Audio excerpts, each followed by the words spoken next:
Hello, everybody, and welcome once again to the UnLearnT podcast. I'm your host, Ruth Abigail, aka RA. What's up, friends? It's your girl, Jaquita. And this is the podcast that is helping you gain the courage to change your mind so that you can experience more freedom. Yes. Jaquita. Freedom. Sorry, it was Look at in you. me. That was a good move. I know. Get off my nerves. Okay, get up. You know, Ruth Abigail, a couple of days ago, Ruth Abigail asked me, Jaquita, if you would sing karaoke, what would you sing? And I gave a few songs, and she was like, you know, your voice isn't terrible enough to where you couldn't do karaoke. You might enjoy it. You know, like you could do well enough to get. Because you are very entertaining. And that's really what people want You with see karaoke. that? It's You fun. see that? People want, She's people, like, your people want- personality will it shine would through your shine. deficiency.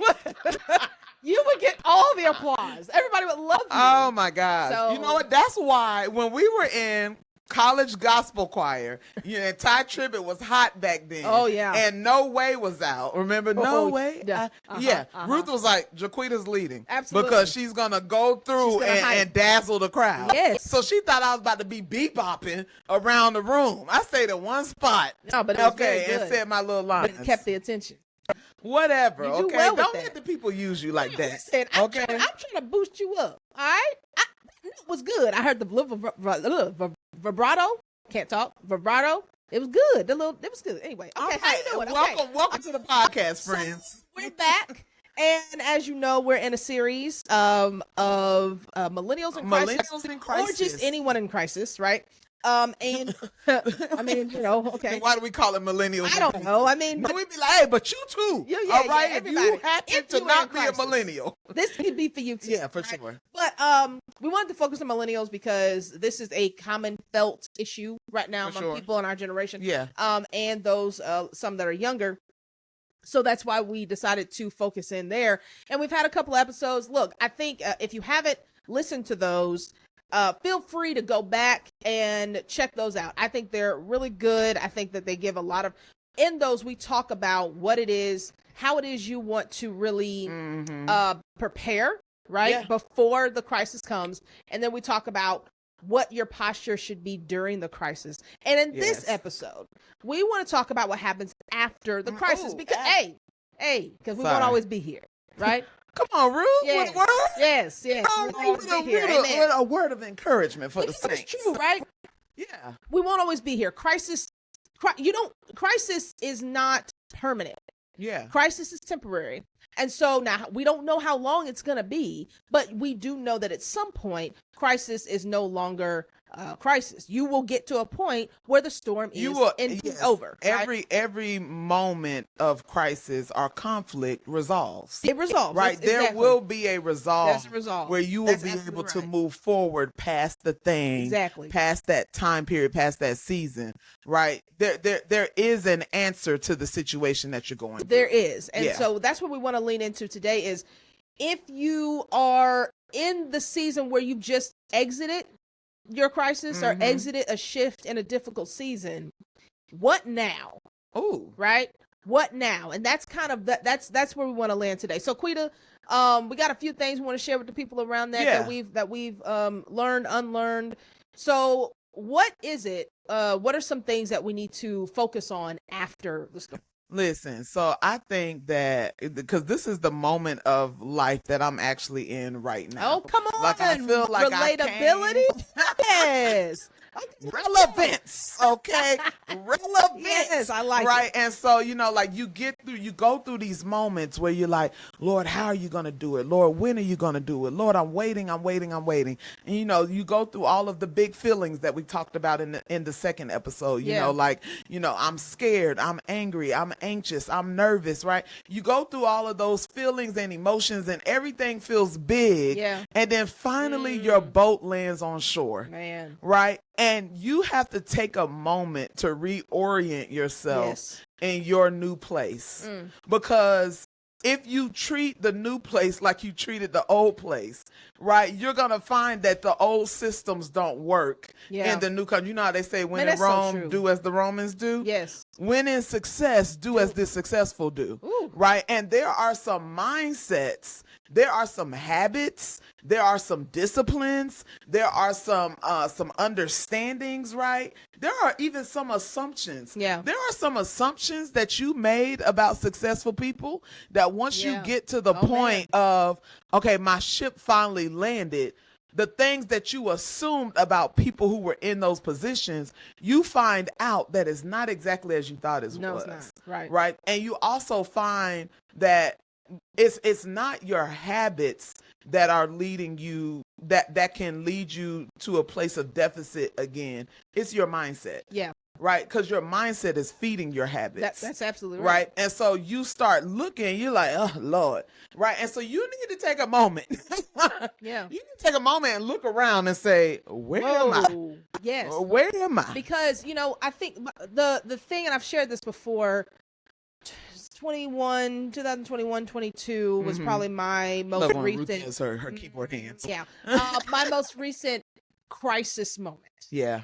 And it was in leadership, and man, I really did not see how I was getting out of that. Yeah. And so I think something to acknowledge and like looking at this new place is actually allowing yourself to believe it's real. Yeah. Because I think that my issue that it took me a while, probably took me about a year after that to work through it, is believing that what was happening wasn't about to happen again. Right. And so approaching this new place, like you said, with the same mindset that had to heal. And it took me a minute. Right. But I realized it was different, but I didn't know how to operate there because I was still so jaded or just so broken from the last place. But I knew I didn't want to remain that way. Like I did have that awareness, right, where I said, I know I can't treat this like it was. Yeah. But I'm scared to treat it like it's different. Ooh. Because I don't want what happened to happen again.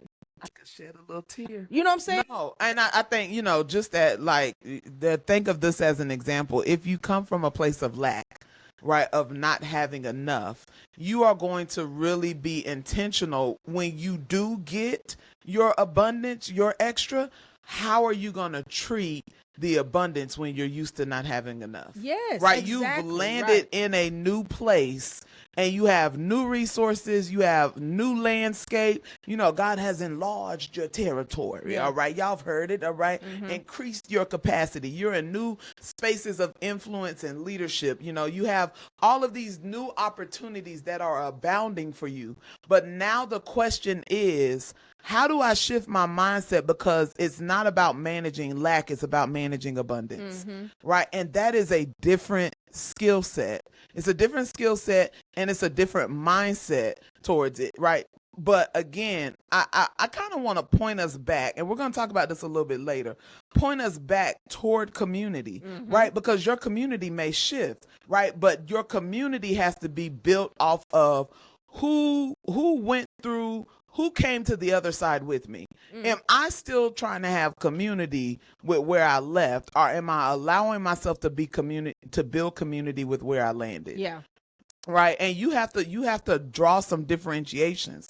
And it's not that, like, again, the people that were with you, 20 years ago are not still with you. Right.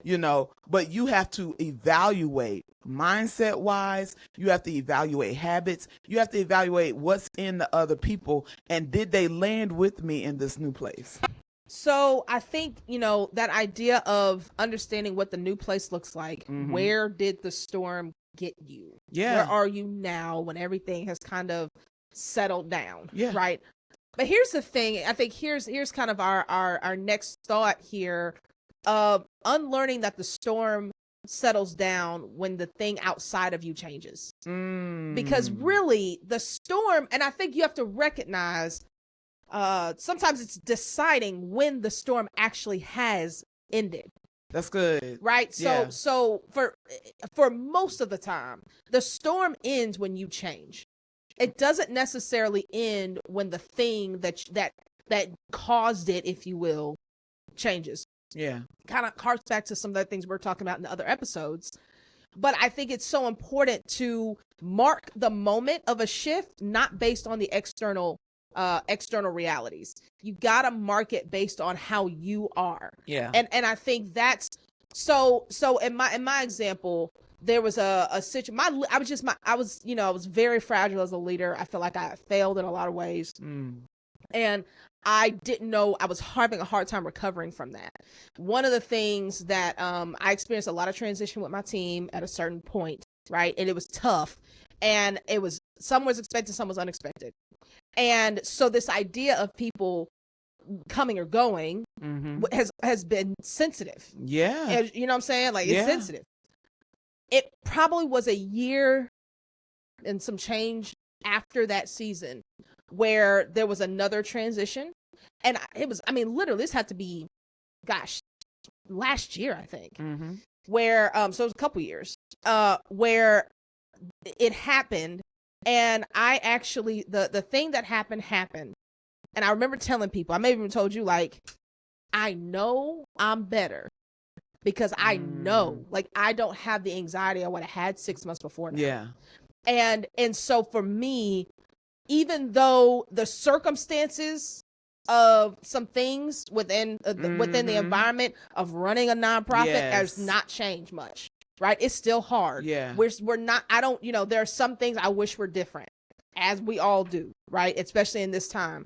But I knew that I had changed because when something that resembled a past issue came back, I didn't react the way I would have. Yeah. That's how you know you're out of the storm. Yeah. It's not that the issues don't come back. Yeah. It's that you do not meet them as the same person. Yeah. And that's where your power lies, because you never know where the issue comes. Yeah. You can't know, and you can't control that. And so I think understanding and naming it for that reason, and not because something has changed outside of you. I think you have to be intentional about knowing that the victory, if you make the victory the fact that your situation changed. Oh man.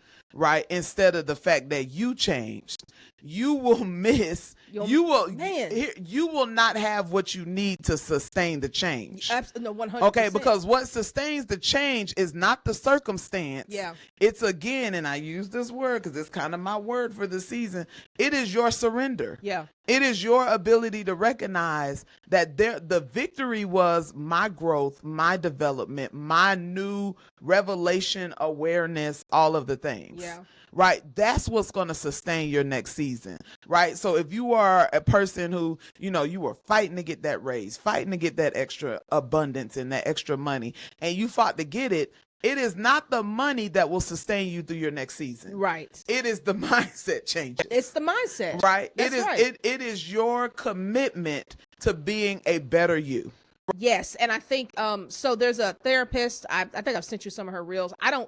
I only know her through Instagram, but she I love her content because she talks about understanding healing in terms of not just healing and understanding where your trauma comes from and how to manage it. Yeah. But what building capacity looks like, so that as you are healing, you're also building capacity, understanding that the traumas that different types of traumas, right? And I'm using that in a very general term. Different types of things that don't mean us good, that a lot of which we don't control, can still happen. So the question is, my healing process, did it help me to avoid, or did it help me to build capacity? That's so good. And I think that, and that's a, I don't think that's her whole message, but it's a lot of what I've been hearing. And I love that because she is I think regulating some of the mental health conversations, because we've swung so far, I think so far to the diagnosis and to the, this is who I am because I have this thing. It's like that, making that your identity. But it's really about, we go through stuff. Yeah, we do. But at some point, what did that build in you? If you're not meeting the next thing with a higher capacity to handle it, did you really heal? Yeah. And I think that's the question. And I think it's a good, are you really out of the storm? Yeah. I didn't even say if we even flip it, right? So let's say you have an issue. Let's just use money because it's something that's relevant. Yeah. People get it. So you went from broke to abundance. My Lord. Right? and we celebrate that. And so the external thing actually did change for you. Yeah. But what did that process do inside? Yeah. Because if it didn't change when you get the abundance, you won't handle that well, and you'll end up back where you'll end up back at the broke state. So it goes, I think you have, at the end of the day, even if the outside world is better, if you aren't better, it doesn't matter. Yeah. So the outside world can be worse, can be the same, or be better. You got to focus on your change. Yeah. And don't assume that you changed just because the situation has changed. You might not have, right? And so I think that you didn't change because of the situation. You changed because of the process, right? That's the hope, right? And the process is not about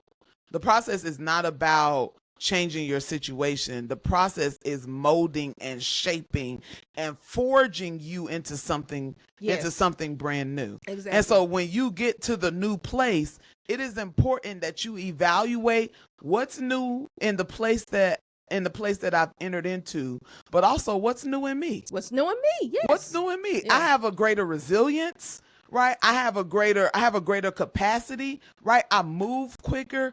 I'm thinking through things in a way that is more God aligned. Yeah. Right? What is new in you? And embrace that. And while you're embracing it, realize, and I'm trying real hard not to skip to another point, but it's just real good to me. Yeah. But realize that what you're embracing, everybody else ain't embracing. Yeah. But in order for you to stay new, you have to be committed to what's new and not allow anything to take you back to the stormy waters that you just got out of.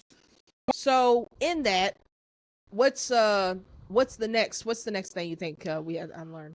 Okay, so I think, we talked in the last episode about not having that victim mentality. Mm-hmm. I think once you get out of that place, once you get out of once you get out of that dark place where you were kind of bogged down in the situation, and you get to this, you hit the shore of new. You have to go back through your mind, and you really have to practice the art of forgiveness. It is necessary as you move from shore to shore that you don't allow yourself to hold on. Unforgiveness keeps you tied to the past. Man. It keeps you tied to what happened. It keeps you tied to who you were when it happened. It keeps you tied to who you thought and what you thought you were supposed to have. That is now not where you ended up at. If you do not practice forgiveness, you will ultimately recreate. You can be in a new place, but recreate the same scenarios and the same situations in your new place that you left. So how do you know you've really forgiven? Because I know a lot of people who say, yeah, I've forgiven them. Like, I've forgiven the situation. I forgive. And sometimes it seems like, I mean, have you? Like, what is the sign? And sometimes we feel like, I know there have been moments in my life where I've been convinced that I have forgiven certain people, but when their name comes back up, something happens inside of me and I get all mad again. Like, how do you know that you're really forgiving somebody? I don't know. I think one of kind of the greatest impediments to people's healing journeys is this ideology that forgiveness is a one-time thing. Okay, yeah, that's fair. Right? Yeah. Like, That's real. And I have talked to people and like you're having conversations with them, and it's so apparent to you as you're talking to them that like you are deeply affected by this thing that happened in your past. Yeah. But then they will tell you, I forgave them. I'm good. I let it go. Right. I moved on. Yeah. But forgiveness, when I can't remember which disciple it was. I think it might have been Peter who said, how many times I gotta forgive? Yeah. And Jesus said 70 times 70. Right. Like it is not a one time, all right, I'm just gonna do this one big forgiveness tour, all right, and I forgave everybody and I moved on. It is a practice. Forgiveness is a lifestyle. because you're gonna be triggered again. Yeah. You know, Exactly. something's gonna remind you of that old person, Right. of that old man, Yes. of the old thoughts, of the old mentalities, of the old habits. Something is going to come to trigger you. Yeah. That is the enemy's job, in fact, is to bring something up that will trigger that person, that thing that he wants inside of you that identifies with him. That's his job. Yeah. All right. And he does not slack on his job. Yeah. He got triggers right around the corner for you. Yeah. Right. And that's why you have to be intentional that when things do come up, you take your moment, you feel your feelings, you surrender it, and you forgive it. Yeah. And you say, Lord, I'm not going to hold this charge on their account. Yeah. Because that's what's actually building up your account, is you releasing the charges, because the Bible says that if we don't forgive, God can't forgive. So the debts that you're that are being held against you cannot be released if you don't release other people's debts. Forgive us our debtors as we forgive those who are indebted to us. And I think that understanding that the same Christ who died for your debt died for theirs. Mm-hmm. And that when you don't forgive, you are holding on to debt that's already been paid for. Yeah. And so it's like you can release it, because it's not, Jesus didn't just, he didn't just die for us. He died for all of it, even the things that affected us. So we can release it knowing it's already been taken care of. The debt has been paid. Yeah. It is a hard concept to come to, because you feel like you're owed something. It's like, no, but I deserve this, and I deserve an apology. I deserve restitution. And that's real. And maybe you do, but the reality is you might not get it. And so are you going to continue to hold on to resentment because you're not getting something that is probably not coming to you? Yeah. You know what I'm saying? That's it. And it's hard though, but I think you're right. I think that it's important to know, again, every person when you feel entitled to receive what you feel like you're owed, you are also saying, I am willing to be stuck in my old thing until I get what they were supposed to give me. Right. But that was in the other place. That's right. You can't get what God has for you in the new place because you're so fixated on getting what you feel like you were owed from the last place. It. And we got it's dangerous. Yeah, and we got to unlearn that. Yeah. What's the next point? Okay, so we alluded to this, I think, a couple episodes ago, as this will be a reality. Mm-hmm. But anytime you experience any type of extreme, whether it's positive or negative, what's real is going to be revealed, right? Oh, yeah. So this is the moment where you start to see, where you will see what has actually stayed with you. Yeah. Right. When you've gone through a storm, what you actually were deeply rooted to. This could be people, this could be circumstances, this could be mindsets, this could be a lot of different things. This could be your faith, right? Oh. Your spiritual walk, and whatever that looks like for you. When you come out of the storm, is it still with you? Oh. Do you find yourself in a period of deconstruction? I'm not against deconstruction. I'm against destructive deconstruction. I don't think that that's healthy, but sometimes you got to unpack some stuff. I get that. But if you come out of a difficult situation and you find yourself throwing away things that before you would have said that you held tightly to, then it helps you understand what was real for you. Yeah. Right. And in that, then you can take inventory to say what was real, what was really rooted, what was on the surface, what's been washed away, what's staying with me, and then what do I do now with all that, right? And so I think it's just understand that that's going to happen when you've come. Things are going to shift. Relationships will shift, which we'll talk about. But other circumstances, mindsets will shift. All those different things will be different, and you have to ask yourself what actually was as. Sometimes things aren't as real as we thought they were. Sometimes your career, this is the case, right? Let's talk about from a professional standpoint, right? We have spent so much time say, this is what my calling is, this is what I'm supposed to be doing, XYZ, COVID hit. My Lord. Global crisis, right? That's My the best Lord. crisis that we could talk about, because everybody currently listening experienced that, right? And we did. And so when a lot of people made a career change after that, a lot of people who were in a lot of careers, they switched to entrepreneurship. Yeah. Right.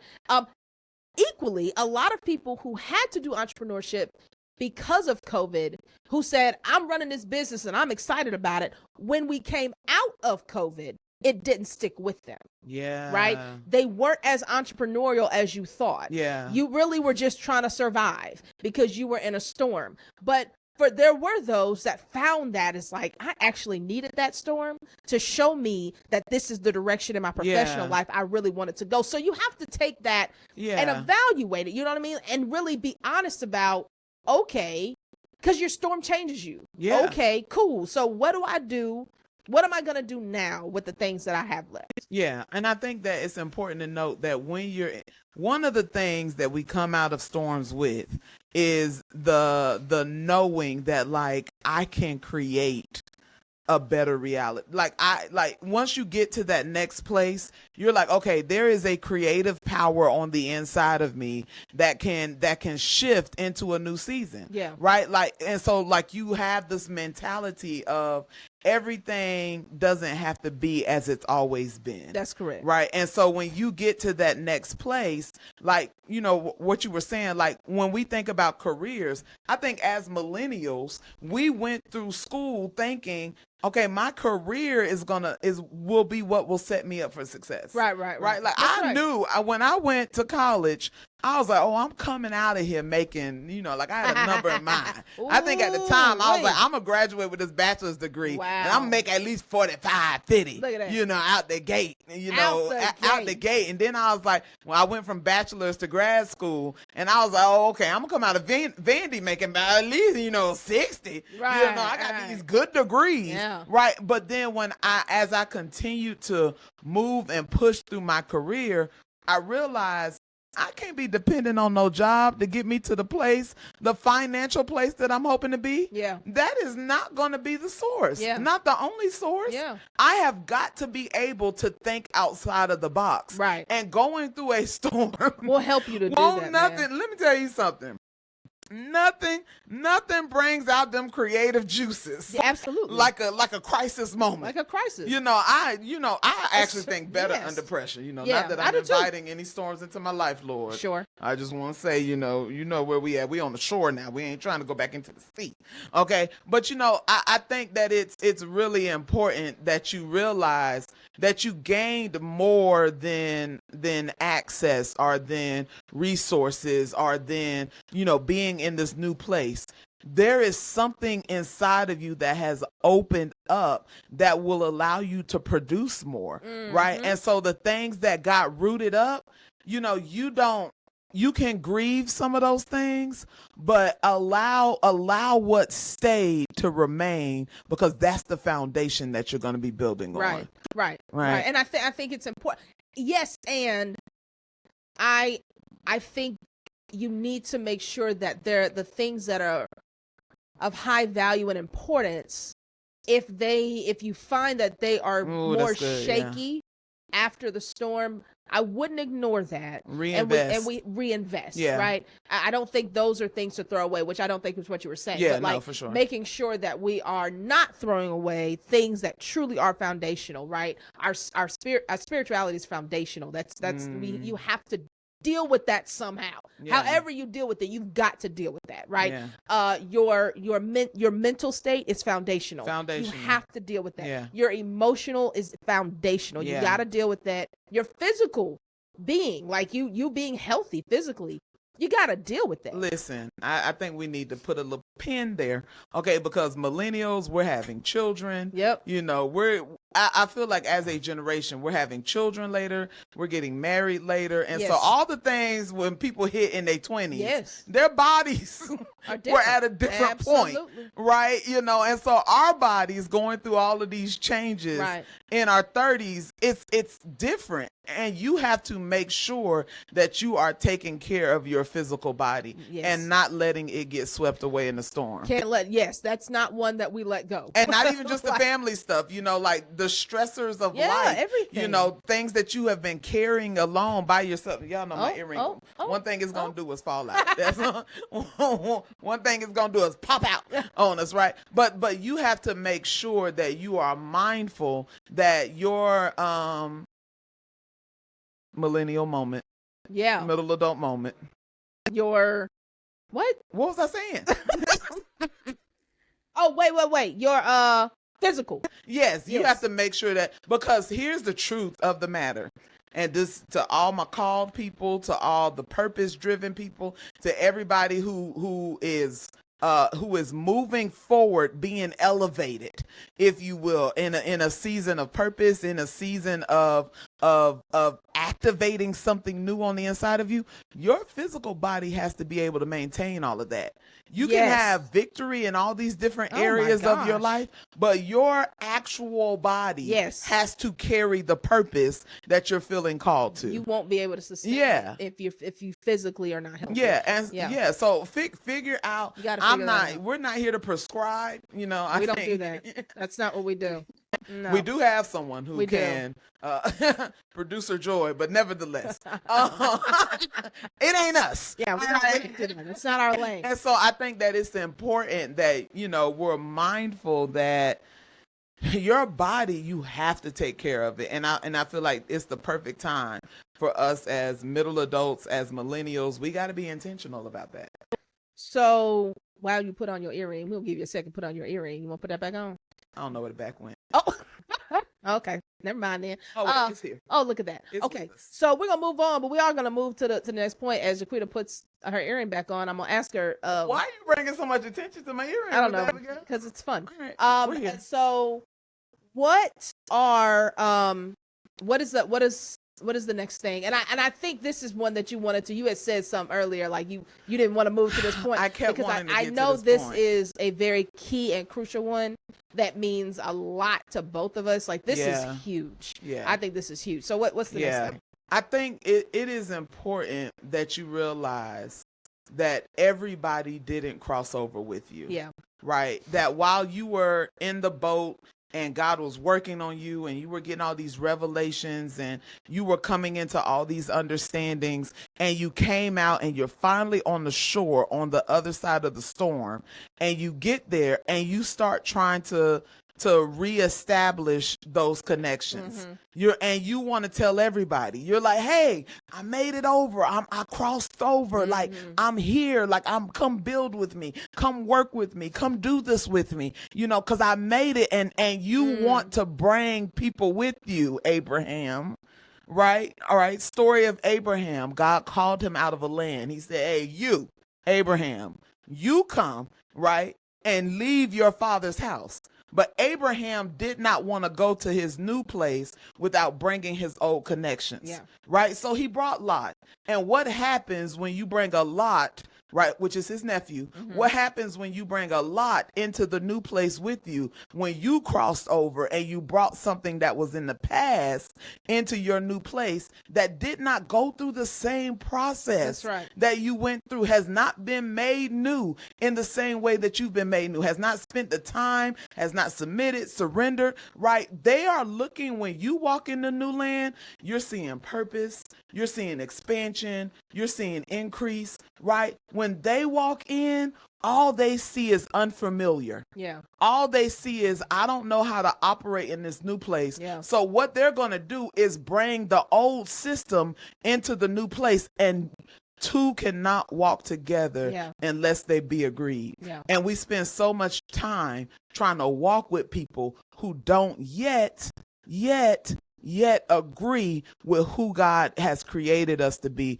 and what God has set us. Because God, when you landed on your new shore in your new land, God sent you there and set you with an intention. Like he's pushing you in the back and saying, go and be intentional about a thing. Yeah. But if you got people around you who don't have the same intention, you're going to get pulled backwards. I think my mom used to tell me this when I was little, that like baby, like 2, 1, 2. I didn't like saying goodbye to people. This has always been something. And I remember her telling me that a long time ago. And but I realized that is just true. I actually don't like saying goodbye to people. I make really strong connections with people. I don't make a lot of strong connections, but the ones I do connect with, it's strong. Yeah. And this principle has been difficult for me because I do recognize that going through things, changing, it will put you in a position to where you might have to say goodbye to people. Yeah. And it might have to be you to do it. Sometimes they'll just go away and you won't have to do it. But sometimes you have to be intentional about making the separation, about saying, I am going to intentionally separate myself and say goodbye to this person because I have been brought into a different space. Yeah. And that person is not in that same place. Yeah. And so if that is you and you find yourself there, first of all, I do understand that is really tough. I don't do it well. Like, I don't say goodbye well. I don't, even when I know I'm supposed to. I have had moments where I should have separated myself from certain people on my own and done it intentionally, and instead just allowed things to fester. And eventually it happened, but I was stuck for a minute, or I just wasn't I couldn't be as progressive. You know what I mean? Like I couldn't go forward faster. Yeah. Because I was too afraid to let go of certain people. And so I think that is a huge thing we have to unlearn. The storm might not separate you. You might have to do it. Yeah. Intentionally. Ooh, that's good. And that is hard. But it's worth doing, and it's worth not waiting. Don't wait, because you're just delaying your progress. And you are going to create avoidable turmoil. You know, that is what happened between Abraham and his nephew. That's right. Yeah. It was the turmoil, because what happened was the servants, Abraham's servants and Lot's servants, started becoming at odds. And that was when, it wasn't until the conflict arose that Abraham was like, hey, bro, we both can't live here. Right. This ain't gonna work. Yeah. Right. And you don't want to have to get to the point of turmoil for you to realize we can't both because stay here. Because it doesn't just affect you. Yeah. It affects other people attached to you. Now it's who you're leading. Right? Exactly. It's who you're leading. It's affecting the people around you and the people attached to you. And now the stuck trickles. Yeah. And it just impacts more, because to your point, you know, Abraham was going towards abundance. Yeah. And so the people with him were going towards it. But you can't move there with that kind of relationship at odds. And now we're both in a situation where now we have to stop and make the split. Yeah. You know what I mean? So I think you're right. Like that's really important. And what we're not encouraging the saints to do, okay, just to be clear, we are not encouraging you to, you know, like when you get to your point of success, start cutting people off. Cut folk off. I can't talk to you no more. Yeah. You know, but go back as you are evaluating and as you are observing what's happening in the new space you're in. Go back to the principle of what's rooted versus what's surface level or what's just bonded. Right. There are some relationships, you know, Ruth Abigail and I and Joy and I and just our whole friendship group, we have been rooted in the same things. And so even when we shift at different moments, that's right, we're able to sustain the shift because we're rooted. Because we have been through storms. Yeah. And there are some storms that could have actually just taken us out. I mean, let me tell you. That's really real. Let me tell you. And it didn't. Yeah. And it showed us what was important. Yeah. You know what I'm saying? Yeah. But I think even in those storms, in the moments where we kind of like created distance between each other, we took the time to figure out ourselves. Yes. And when we came back, you know what, Ruth? I don't even think I've ever acknowledged this. Anytime that we came back, we both came back apologizing. We both came back because we became That's true. aware. Yeah. And we were at a point of revelation where it was no longer about what was deficient in you. It was what God revealed to me about me. Yes. And I was able to reapproach the relationship and be like, okay, girl, I saw where I was tripping. Yes. And I'm sorry. Yeah. And I'm able to communicate with you now where I was, and we joined each other in the new place. Yeah. Yeah. Because we surrendered. Yeah. So. All right. Quick review. So if you listen to the first one, we actually went through what we described as a preparedness kit, right? Much like you have a first aid kit, or an emergency kit for a tornado or hurricane or anything like that. Sure. There are some things in your crisis prepared kit that you need. And so we went through it. These are the things we talked about: having community, a financial plan, spiritual grounding, you establish a safe place, and you have self-awareness, especially of what it is you might be a little weak in. Okay. All right. So going back to that. One of the things that we have to make sure that we focus on after the storm is understanding that when there's a crisis, you've probably used your kit. Okay. You've probably used the things that are there. You have gone to community.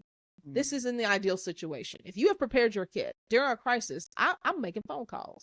I'm pulling on people that I need. Okay. I have, in the case of a financial thing, which I have had to do, there's an emergency fund. I have used my fund. Okay. Come on here. I don't have anything in the emergency fund. Has been used. It's been used for what it was supposed to be used for. Magically replenish. No, I'm saying like it's gone, and now I have, my spiritual, I may have to re-engage on some, in my routine, but I have one, but I got to re-engage it. Right. I found my safe place. I've done what I'm supposed to do. I've become more aware. There are some things that you're going to use more than others. Right. And so the question is, of the things that you have hopefully prepared for, what things need to be replenished? What do I need to put back into my kit? Again, going to it's simple, but I think the money thing is just easy to conceptualize, but you can use this across the board. If your emergency was financial, let's say, in my case, perfect example. All right. I had planned on buying a house. And after I became debt free. So I prepared. I became debt free. I moved into my parents' house to save money for 6 months to put a down payment on a house. Yes, you did. I was in that. I was on it. Oh, about 3-4 months into that, my car broke down. And when I say broke down, I mean broke. I remember, It broke. It was done. She needed a new one. And I had to, okay. All right. Was that Bullet? That was Bullet. I loved Bullet, man. Bullet was good. Small car. Bullet was good to me. I'd had it for a while. Car broke down. I had to use, I needed a car. And I had to get a new car. That was not avoidable. I had to use what I had saved for my house for the car, which then extended my time at my parents for another 1.5 years. You were at your parents for 2 years? Yeah, because I got there in 2017 and I moved out in 2019. Wow, yeah. And so, but I wasn't supposed to do that. I was supposed to be there for 6 months. So, but what did I have to do? I had to replenish my emergency fund because I had to use it on something I didn't expect. And so it was a simple idea. It's a simple idea, but it's the same with a lot of different things.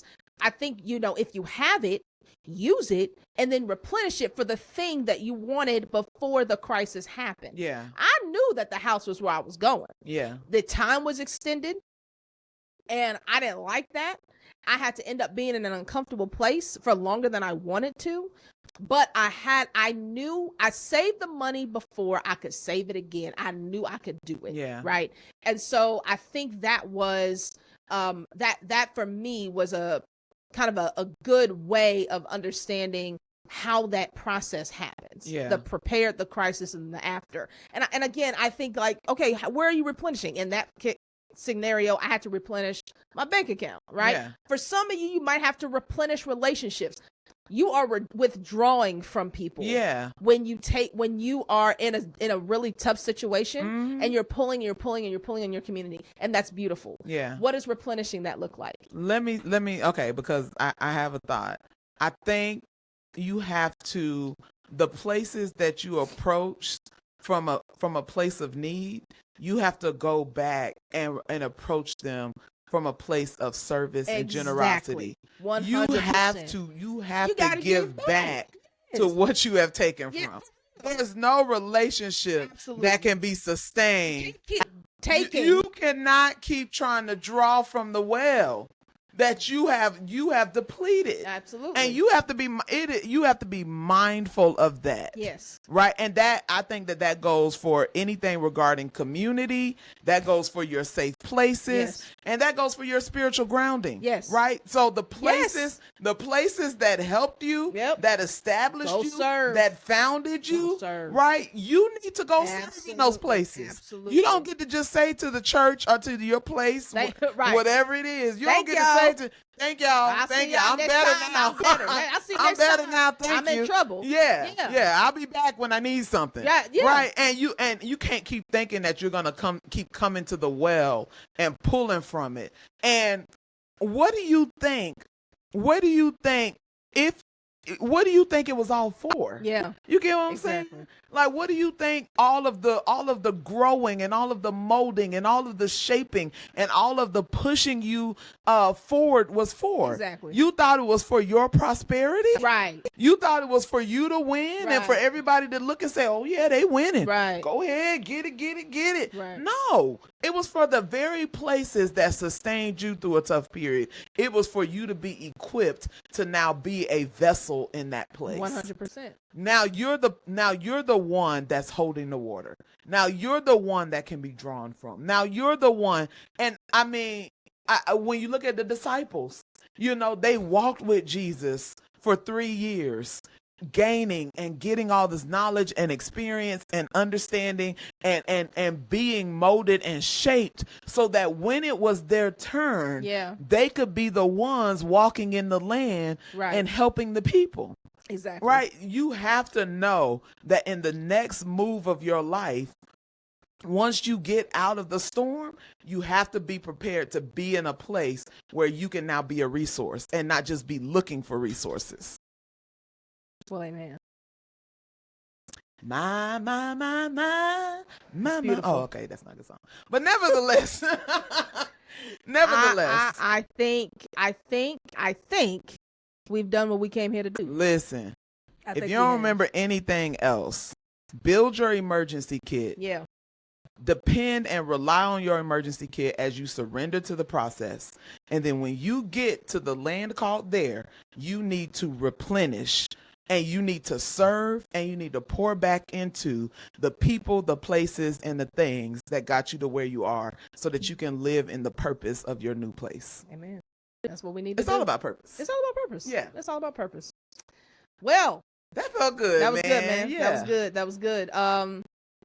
We wanna like, share, and subscribe. We want to do that. Oh yeah, please. We want to make sure to do that. Because I believe that these can be really helpful for people, right? These conversations can be helpful. And so if you think that, if it helped you, if it was valuable to you in any way, make sure to share it with somebody. Make sure that you pass it along. Because again, this crisis is, the crises happen all throughout life. Yeah.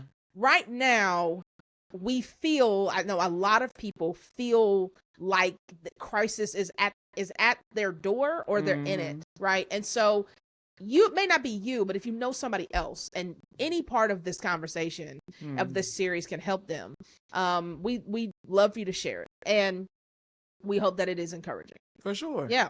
So, all right. All right, friends. I think we're good. All right. That was Millennials in Crisis, part 1, 2, and 3. Yep. Make sure you check out all of them. Make sure you check them out. And until then, let's keep unlearning together so that we can experience more freedom. Peace. Bye, y'all.